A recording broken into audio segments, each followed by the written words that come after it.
And this is going to be the last way that I'm going to show you guys. I'm going to do a pesto. And this is something that you can actually buy prepared at the farmer's market. One of the vendors is a garlic vendor, and they do sell this commercially prepared. So what I've got here, and you do have the recipe on your card, all right, but I've got some just really quick chopped garlic scapes here. I'm going to go on and put those in my food processor. And this is going to make some noise, so I apologize.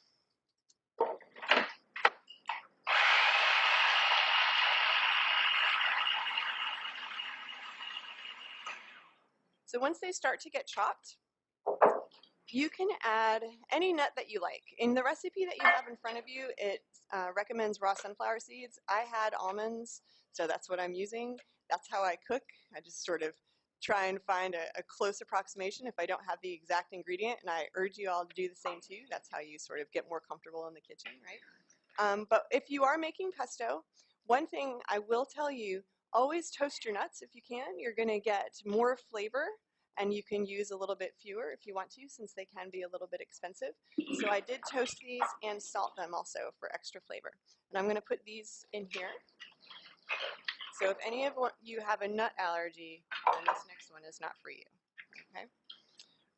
I'm going to let that go.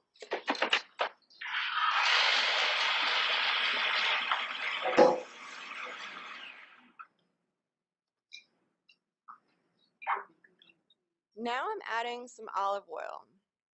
The olive oil that is the measurement that's listed in your recipe is a pretty good approximation, but you're also going to want to look at it by eye. Okay, so depending on the texture that you're looking for, you might add a little bit more or a little bit less than what the recipe says.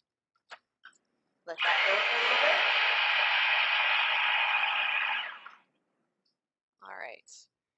And then because a lot of us do expect that basil flavor when we make pesto, right? I am going to add a little bit of fresh basil in here. And then I'm also going to add something that might surprise you guys. So who has already been scared by the amount of greens in their box? Yeah. Okay. So you're going to get a lot of kale, a lot of mustard greens, a lot of turnip greens, a lot of maybe radish greens, and you're not really going to know what to do.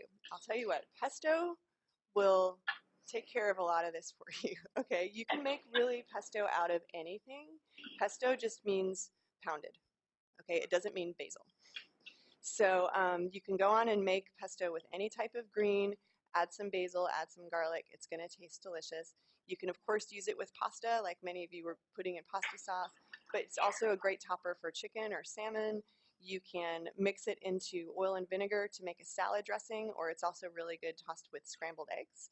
So I am going to put some chopped kale in this pesto. And if anyone is a fan of hiding vegetables in their food, not necessarily something I recommend, but then this is a way to do that. Okay, I'm adding a little bit more oil. I'm adding some grated Parmesan cheese.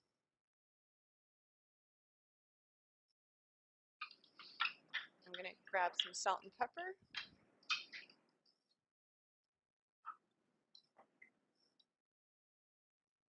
You can see that I cook by eye, but I do have the measurements listed on your recipe card, okay? I'm one of those people that annoys everyone when they ask me for the recipe. I'm like, I don't know.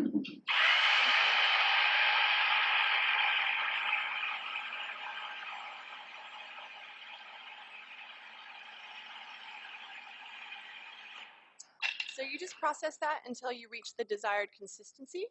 This looks pretty good to me, if you all can see it.